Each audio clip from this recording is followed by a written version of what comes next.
Okay, you're welcome again to this edition of Searching the Heart.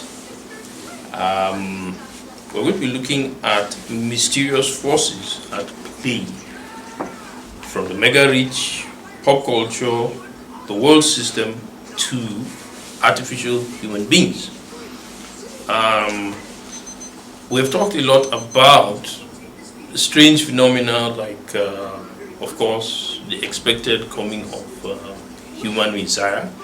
We've talked about the world system. We've talked about the 666 as prophesied by the Bible. And many of these things may gain significance for those of us who are Christians within this very context. But I want to take a step back and talk about it on its own, okay? As it exists today within the realm of conspiracy theories. And I have had the opportunity to discuss a lot with people, individuals, about my own understanding of what obtains in the world today in terms of the world of conspiracy theories. Okay, sometimes we might tend to dismiss conspiracy theories. I remember growing up in Nigeria. I've talked about the concept of the Metacine. That was not a conspiracy theory. But of course, some of their habits, like the taking of blood, sometimes were considered probably conspiracy theories. But many people did testify that that was true. Once in a while, detached from the Metacine, you would hear certain stories about mystical events, fetish activities.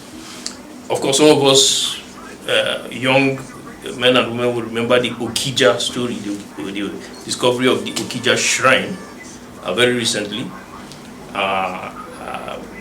Many other shrines have been discovered after that with tales of very, very barbaric activities, human heads, and all that. Okay, so all these things are things that we grew up with. Okay, hearing such stories. Okay, once in a while you would hear maybe a snake, a human being turned into a snake, or turned into a lion, or turned into a jaguar. Such things. That is the realm of the mysterious.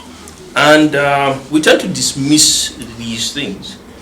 I was making an example recently. I said, okay, the news media that we are sort of more comfortable with tend to be like your best dress, okay?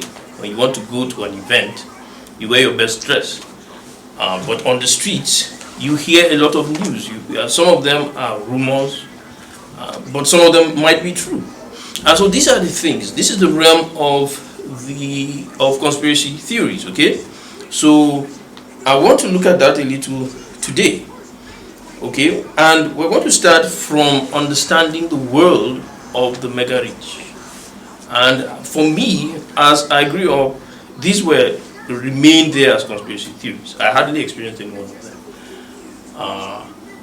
But the more I grew, the more I came in contact with some of these things.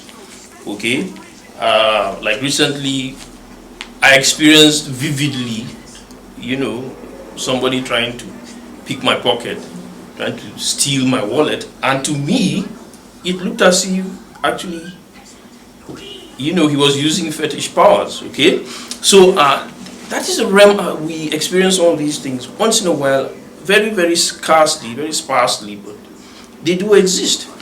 And from UFOs to all sorts of other things, we tend to experience them.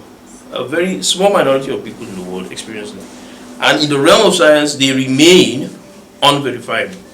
Okay? But these are issues we have to deal with. So let's start with the world of the mega rich. From my experience, I have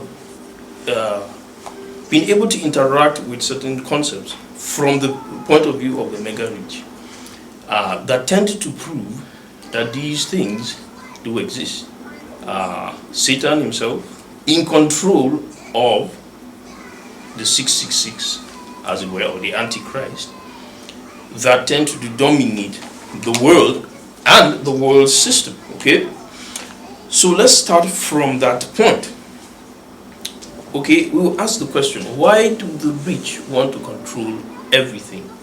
Okay, why do the rich want to control everything? When you begin to discover that the rich are always involved in the little things that go on the streets, especially in government, okay, and they tend to want to control everything. From the, even today I was listening to news about the insurgency. Who are the people that control or sponsor this insurgency? That is the question we have to ask. And of course, we know that very few poor people can afford the arms and ammunition that are being distributed to arm some of these groups. So you cannot take away the influence of the rich, especially the mega rich. Okay? So this is one point that I want to emphasize. And at the end of the day, we will try to ask the question, why do the rich want to control everything? And number one is the simple answer. They want to remain rich. I want to quote from Robert Kiyosaki at this point, okay? He wrote a book called The Rat Race, okay? And it's a very popular book. It dominated the scene in the 90s, early 2000 plus. And what he was just trying to say is that the world is designed in such a way to keep the hamster moving the wheel, okay?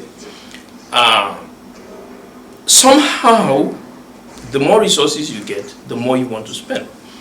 And the more you spend, the more you remain poor, okay? So this is just his theory, okay, of Robert Kiyosaki. But of course, he is also trapped in this very system. But the ones that are able to maneuver this system and earn more than they spend are the ones that are rich, that remain rich. So the rich want to stay rich, and very few people can do that, really. Very few people can do that. And so, what is that little thing that gives the rich the edge? If the rich continue to spend, and I tell you, most of them spend a lot. If you enter the world of the rich just for a day, 1, 2, 3 days, you will know what I'm talking about. From exorbitant hotel rates, exorbitant flight tickets, just name the difference between the economy on a flight and the business area of a flight. You know what I'm talking about. So this is the thing. They are under pressure to spend. And at a point, of course, they want to even buy their own private jets. So with this pressure, you know that you want to ask, how do they stay rich? Okay?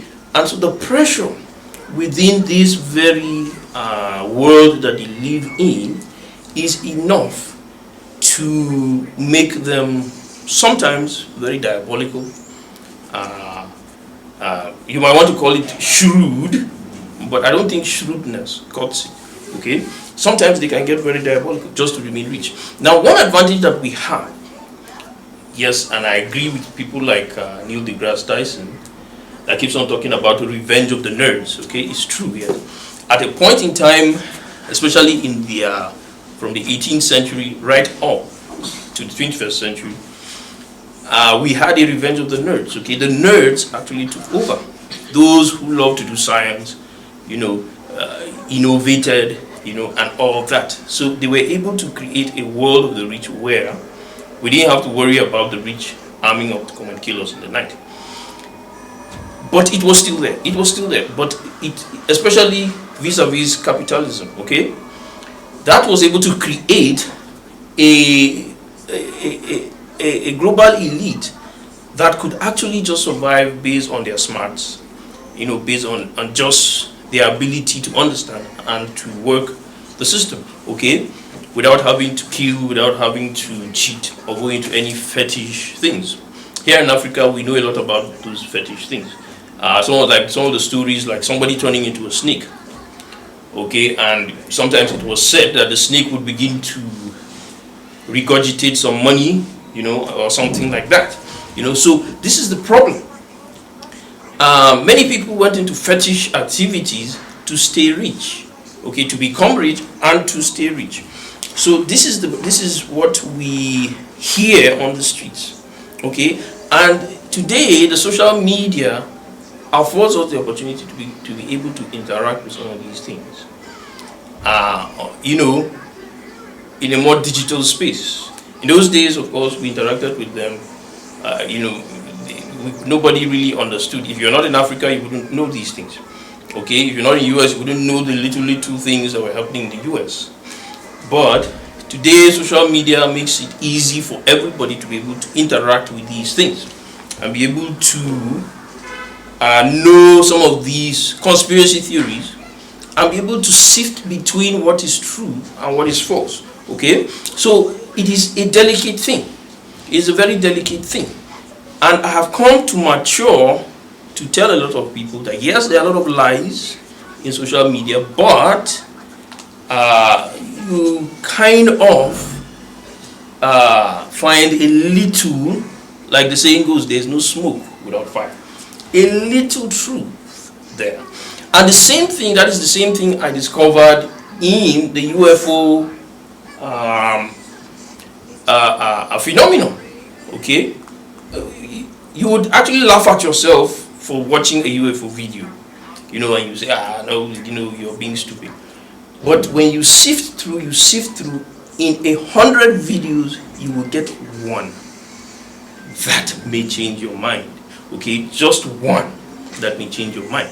You know, and I remember we had a newspaper those days when I was younger, the Sun newspaper it was. And they had a very, very peculiar style, you know. It was just that one newspaper that appealed to the poor, to those on the streets. And in that newspaper, the front page will always carry one of these bogus looking stories. Okay, and you wonder, why should a newspaper have such a story on the front page? Of course, they were those newspapers that probably, like I said, the conventional media was your best dress, the dress you wore to go to church. While those other media, like the Sun newspaper was you know, the dress you wore at home, the tabloid for the ordinary person. And so this is how the role that social media was playing. And it took a disciplined person to be able to go open that Pandora's box, experience all these things, and be able to now sift through the news and be able to know what is true and what is false. Okay, so this is what we see here. So we discovered that the rich want to stay rich, and they get involved in so many terrible things. Okay, we don't know what those things are, because of course you cannot condemn somebody until you have proven him guilty. Okay, in a court of law, we know that. So that is why it is still called the world of conspiracy theories. Okay. Of course, we've talked a little about the second point, which is the influence of spiritual forces. We've actually dwelt a lot on it. Okay, and this time it is not to now perpetrate some of these things, but actually, like many Christians do believe that these spiritual forces actually influence some of the people in the world to perpetrate some of these things, especially the rich people.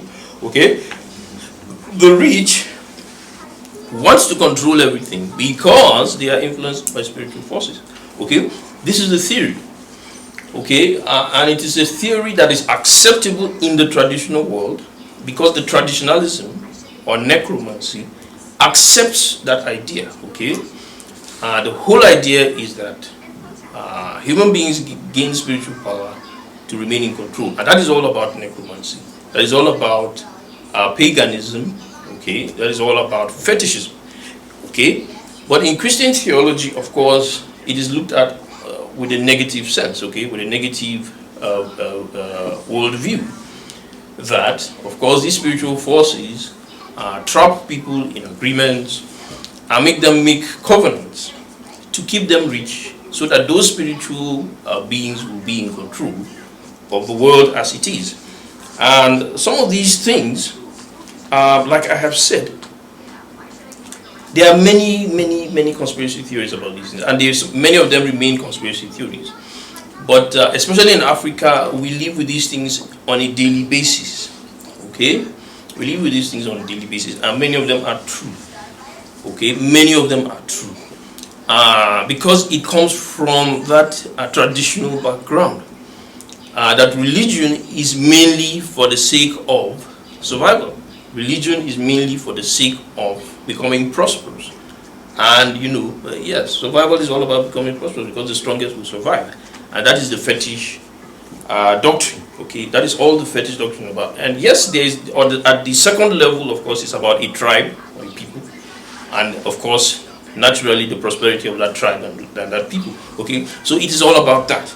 Okay, and well, the result may not really chime with those goals, of course, because we know that many of the tribes that practice such religion never become really rich.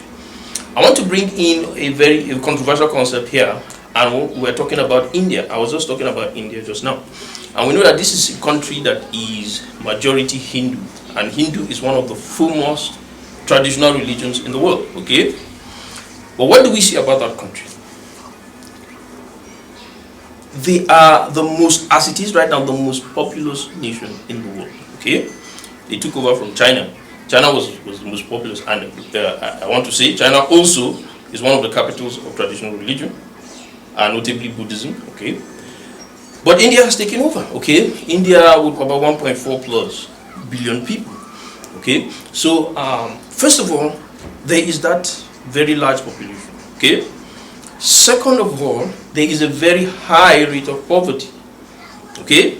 That is one characteristic of people that practice such traditional religions, okay? Very high rate of poverty.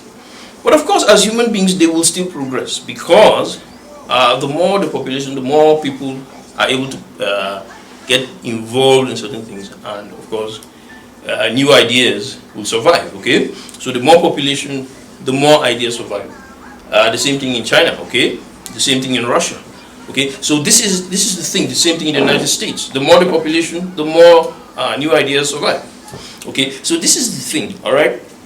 So, from that example, and another example when you're looking at India is the fact that India is one of the few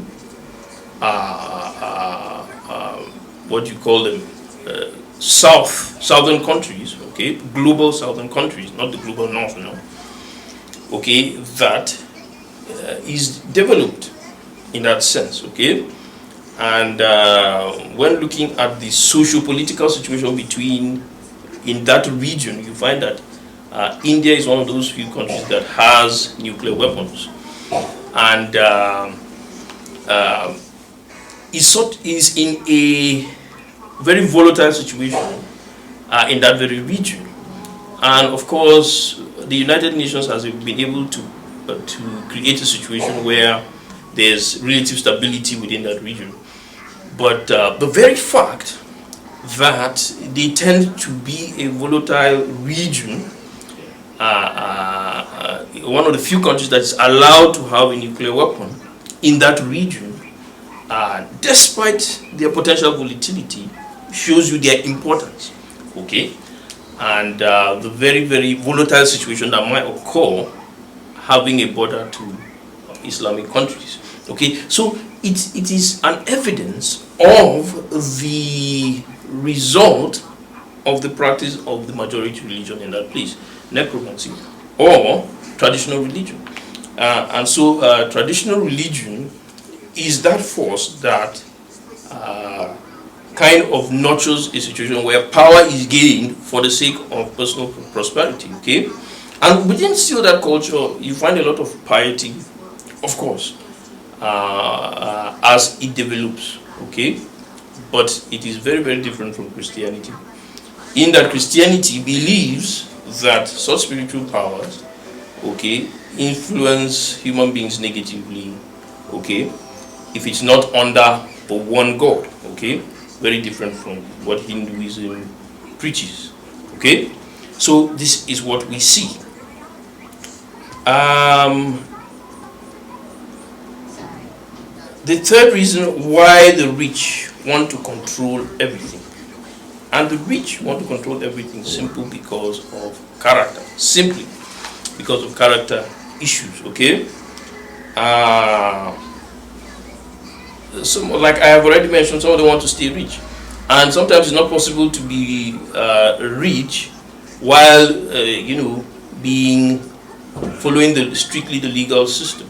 Okay, sometimes it is not possible to remain so. You may become rich, but it's not easy to remain so following the legal system. And this is what will bring up the issue of the pop culture and the world system. Okay, simple character issues. Okay, today when you look at the global system, you find that pop culture has really created a wellspring of wealth and abundance for so many people, and in that wellspring, character is of no consequence. Okay, I mean the pop culture does not really require a certain level of character, and of course, if you do not control that source, it will be easily extinguished, especially by religion itself. So these are the three reasons why the rich want to control everything. Okay, and it kind of complicates the world of conspiracy theories, because you discover that a lot of these conspiracy theories sometimes have their sources from the rich and from powerful people, and actually fuels the bonfire of conspiracy. I will continue from here after this short break.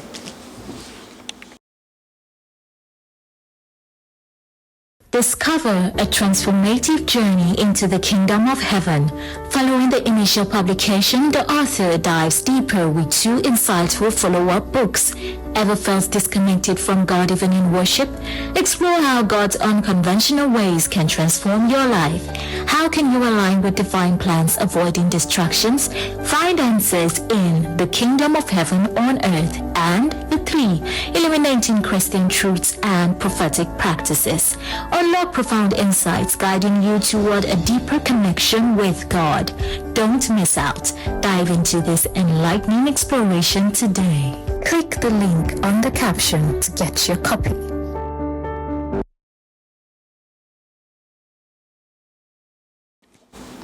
So the very delicate compromise between legalism, okay, freedom to we find within the liberal culture and pop culture, okay, and the ability to remain rich and wealthy creates a system that is strictly guarded by certain people, and that alone fuels the fire of conspiracy. Okay, because there is no strict rule. Okay, you cannot really prove that if one follows this particular legal system, the person can become comfortable in this world and avoid excessive suffering.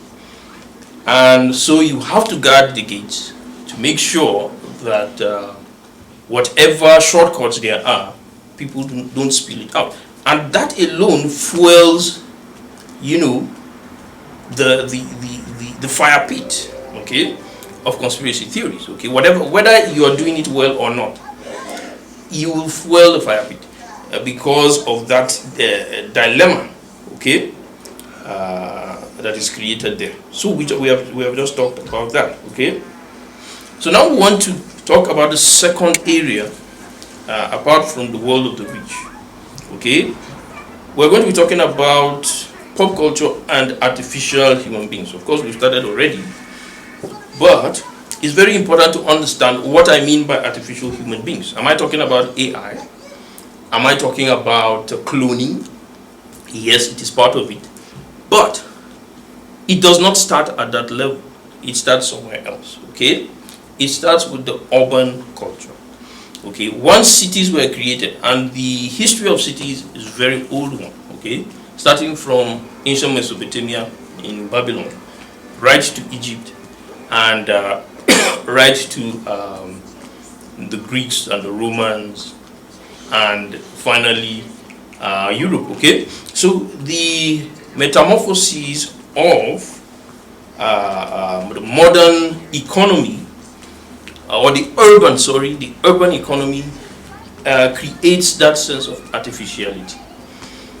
Before then, human beings had to edge out a living from the soil, okay, from rearing animals, okay, building their own houses, developing their own sources of medicine and care, okay. So from at that level, all human beings believed in that way of life, and that lasted for hundreds and thousands of years, okay. But once the urban economy was created by people gathering in cities and developing a kind of shared resource that did not solely depend on the soil, that created artificiality. And of course, I want to say that was those were the first points of where insurgency was created, I believe. People began to gather in cities to raid travelers on the road. Some gathered in cities, organized themselves into gangs. That is seen in the book of Psalms from chapter 1 down to chapter 20. If you read through, okay, they began to gather themselves. And also in the book of Judges, they would gather themselves and raid outlying villages, raid travelers on the road. Some, if they got powerful enough, they would raid other cities. Okay, so that was the beginning of insurgency. Okay, and that urban culture created the artificial human being. And the artificial human being is all about the city. It's all about urbanization. Okay, soon enough, people will forget that you can grow food from the land. Soon enough, people will forget that animals are reared and eaten. Okay, they saw resources as just things that just evolved out of nowhere.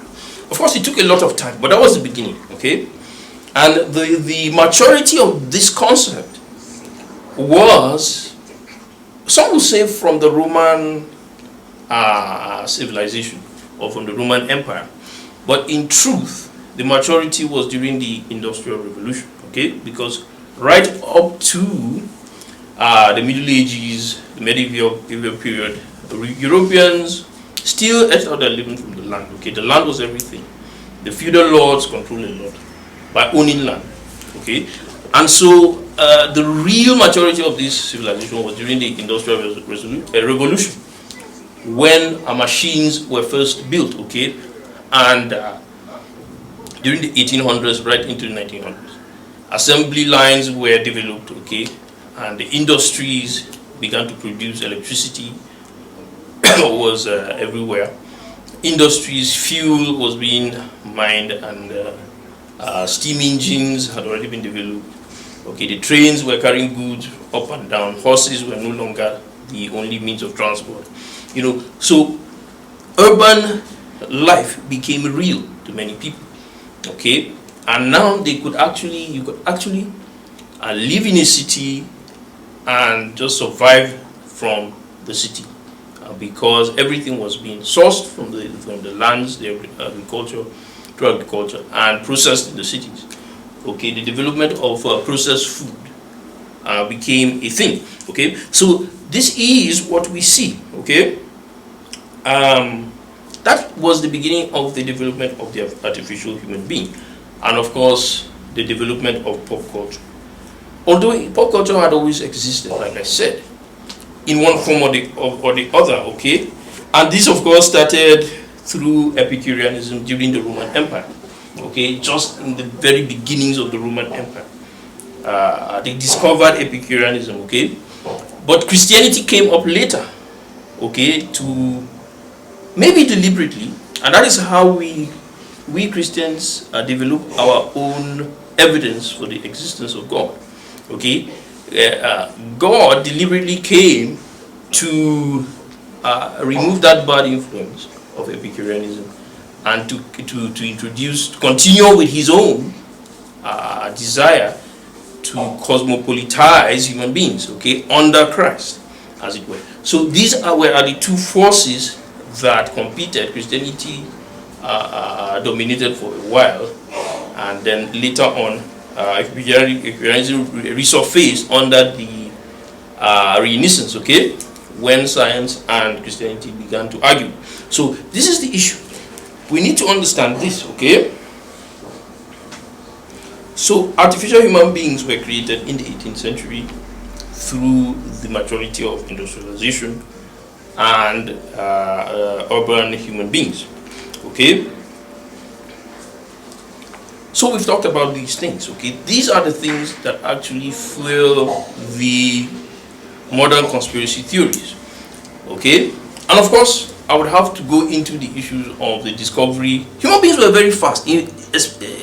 Immediately science matured, immediately the Industrial Revolution matured, cloning began, okay? Like I said in my last video, some of the most important discoveries that we are now basking in, like the neural link, neurological links, okay, solar energy, were all developed early in this century, okay, or in the 20th century. So human beings were very fast, and of course, cloning began, okay, because our minds, the discovery of the urban economy quickly moved our minds into the possibility of having the artificial human being, the economy that did not depend on the natural world, okay, that was purely artificial.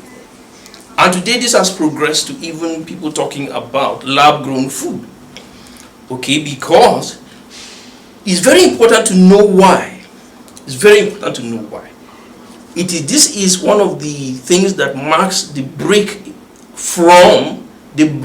breaking apart of Christian theology from atheistic theology. And atheistic theology is in Epicureanism, of course. Okay, so this is the point. Epicureans and atheists don't know when to stop. Okay, they have this ethical dilemma. Okay, they have to reason out everything by themselves. Well, Christians know where to stop. Okay, I mean real Christians, they know where to stop. There's a point they tell you this is wrong and that is all. Okay, but Epicureans don't. Okay, they keep on reasoning and keep on reasoning. And so this is why science was so quick.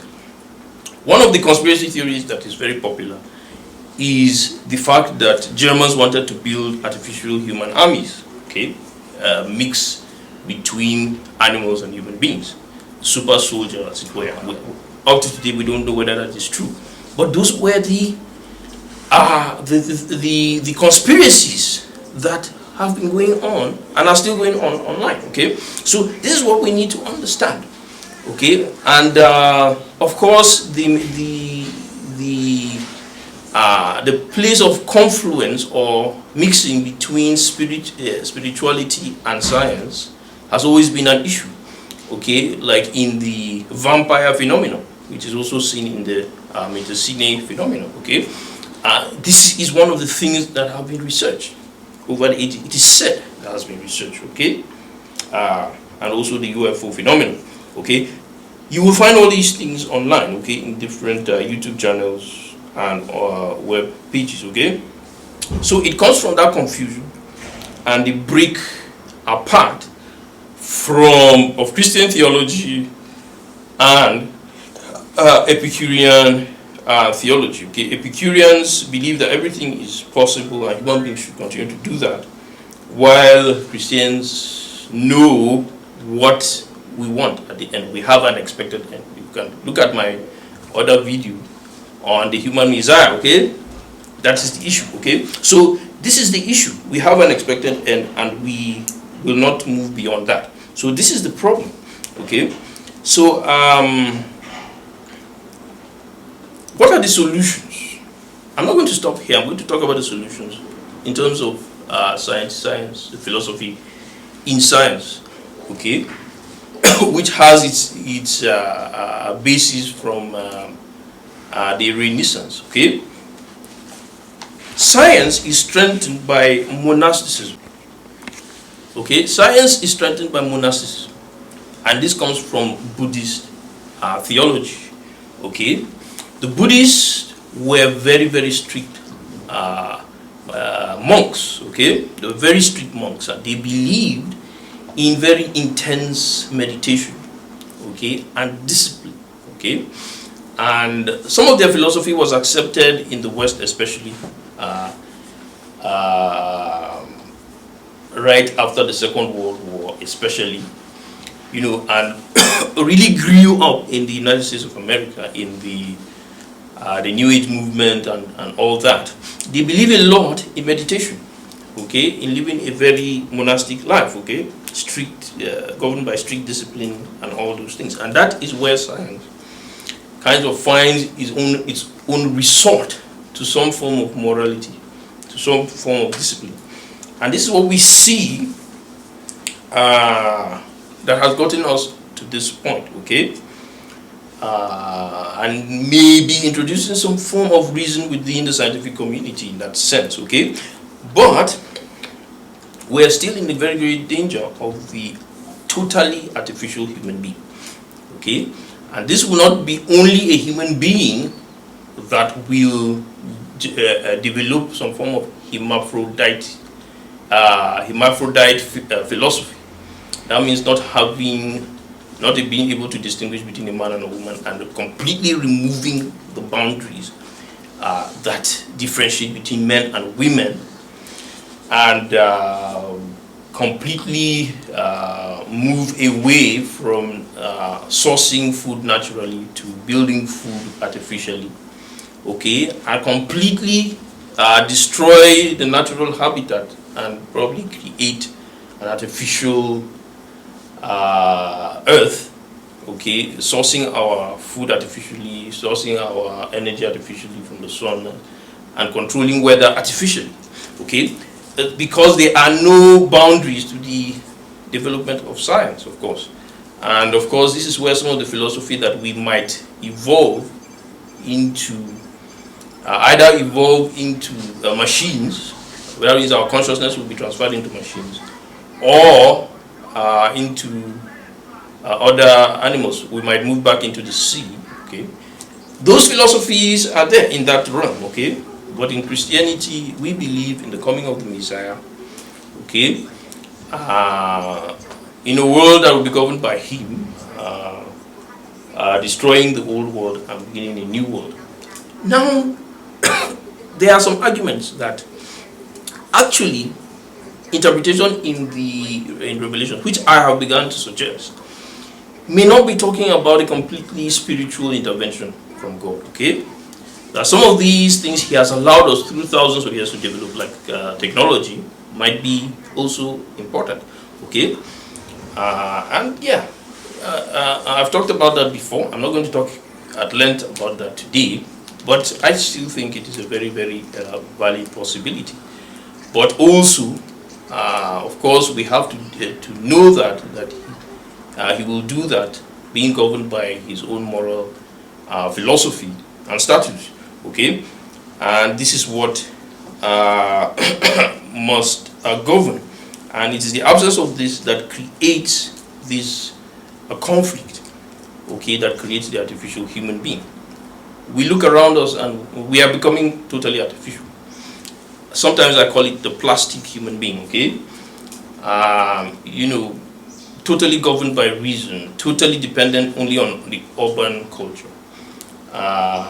If unable to handle the natural environment around him, if a natural disaster strikes, he will be totally dependent on artificial heating, totally dependent on maybe food from the supermarket. And some of our Western countries have gotten to that level, and this is what is causing some of the upheaval within those countries. In Africa today also, we see a resurgence of this kind of philosophy, okay? Resources, even the allusion to Bitcoin. I'm still studying that, but I believe that The excess of dependence on things like Bitcoin might lead us in that direction still. Okay? We must be able to edge out living within the natural environment, okay, as much as we develop technology. I am David Dimdichinke for you today in Searching the Heart. Discover a transformative journey into the kingdom of heaven. Following the initial publication, the author dives deeper with 2 insightful follow-up books. Ever felt disconnected from God even in worship? Explore how God's unconventional ways can transform your life. How can you align with divine plans, avoiding distractions? Find answers in The Kingdom of Heaven on Earth and The 3, Illuminating Christian Truths and Prophetic Practices. Unlock profound insights guiding you toward a deeper connection with God. Don't miss out. Dive into this enlightening exploration today. Click the link on the caption to get your copy.